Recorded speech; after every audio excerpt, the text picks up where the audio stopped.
Hey, welcome back. I'm your host, Rachel Ngom. Today, we're talking about the 5 biggest mistakes entrepreneurs make when creating an online course.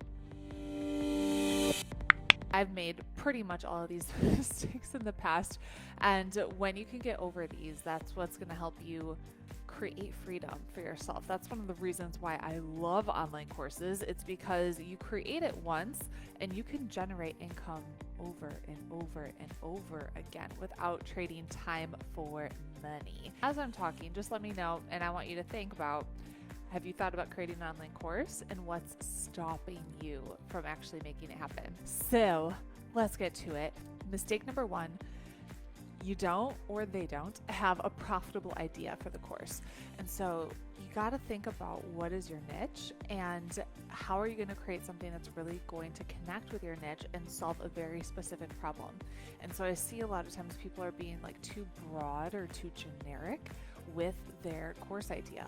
And you got to get really specific, niche down, narrowed down, and make sure, is this actually a profitable idea? Are there other people doing something similar out there? If this doesn't exist at all anywhere, it might not be the best thing to start with. You want to see, has someone actually done this? Is there like a proven track record of this actually being a profitable niche? Mistake number 2 is that they don't create a title and a tagline that speaks to their ideal client. And so some things that I want you to think about when you're creating your course title and your course tagline: does it resonate? So is it resonating with your ideal client? When they hear that, are they going to be like, yes, I need this, right? So does it resonate? Is it too creative? And so there's a difference between being clear and confusing and being too creative, right? And so you want to come up with a course title and tagline that's very clear and it's not confusing, right? And so I want you to think, is it going to confuse them when they hear it? Is it easy to remember? When someone hears it, are they going to be able to remember it? And does it use power words? Power words are words like academy, masterclass, system, university, 101. And so you want that pretty much ingrained into your course title and tagline. So I'll give you an example. Pin with Purpose is our Pinterest course. So the title, Pin with Purpose, and then our tagline, How to Profit from Pinterest in 6 weeks flat. So it's very clear and it's easy to remember. Next mistake that I see is that I see entrepreneurs create their course before they sell it. So they spend a lot of time creating, and they're in this like constant creation mode of wanting it to be perfect before they actually unleash it and they send it out to the world. Trust me when I say it'll never be perfect. It will never be perfect, but I want it just out there. So I want you to actually create it as you've sold it. So you sell it and then you create it. So when I launched Pin with Purpose for the first time, I sold it, so we pre-sell it, and I created it with my students. And that way, 1, I didn't spend a lot of time creating something that people would not buy, right?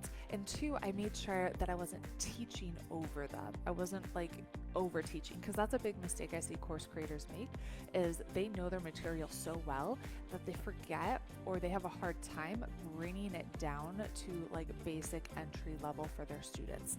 And so if you create it first and then your students come in and they're like overwhelmed, holy crap, like all of this, it's going to be really hard for them to see results and to see success. So pre-sell. 4th mistake I see is that they wait to launch it until the timing is perfect. So it's like all the stars have to align before they put their course out. And what I see, this typically happens because of some underlying fear of, I'm not good enough, this won't work. I'm afraid to like charge for what I'm worth. I'm afraid to charge money. There's a bunch of underlying fears typically that cause people to procrastinate and to not take action and to not follow through.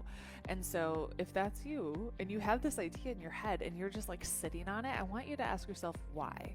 Like, why am I sitting on this? Why am I afraid to launch this? Why am I afraid to actually put this out into the world?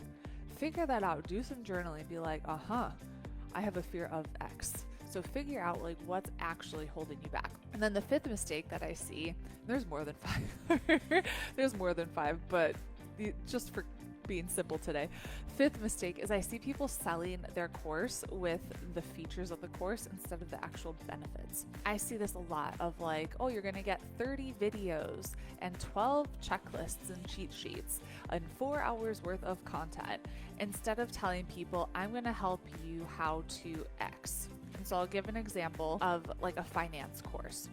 Instead of saying I have 30 videos, that's 4 hours of content, 12 checklists, I would say I'm going to teach you how to retire within 10 years by following my super simple system on, FIRE, like financial independence, retire early, or whatever that is. I'm selling them the benefits of when they actually go through it.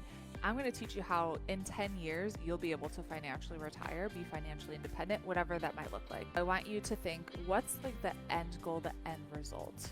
Where do they ultimately want to be? Or maybe instead of giving them the end journey like that, you could say in 4 weeks, you'll learn how to have a simple plan in place so that you can financially be financially independent and retire. Something along those lines. Like I said, there's a lot more mistakes that I've seen as we've helped over 4,500 students, I think, in the past 3 years get started with creating online courses and blogging and Pinterest and all of that. But these are just the 5 that really have stood out to me after working with so many people. I want you to think, what's one of the biggest mistakes that you're making right now? What's holding you back? Are you taking action? Do you have a course idea that you've been sitting on? If you have, it's time to take action. So one of my mentors that actually helped me get started with creating an online course is Amy Porterfield. She's brilliant, and we would not be where we are right now if it weren't for going through her program. Now it's called Digital Course Academy. I forget what she called it back in the day, because there were like 3 different ones that I went through all of them. But anyways, she has something called the Course Creation Starter Kit that will teach you 7 tried and true strategies to help you choose the perfect course topic for your business and your audience, the art and science of a high converting course name, and the 3 types of profitable digital courses. So she'll be able to dive in a lot deeper than what I was able to do today. If you want to grab that kit, it's totally free, jam-packed with value, perfect for someone who knows they want to create a digital course. Just go to rachelandgom.com/Amy Kit to grab that. So just rachelandgom.com/Amy Kit, and you can grab that. I think that's it. I got all this done while the baby has been napping. Hallelujah. I hope you have an amazing day, and I'll talk to you later. Bye.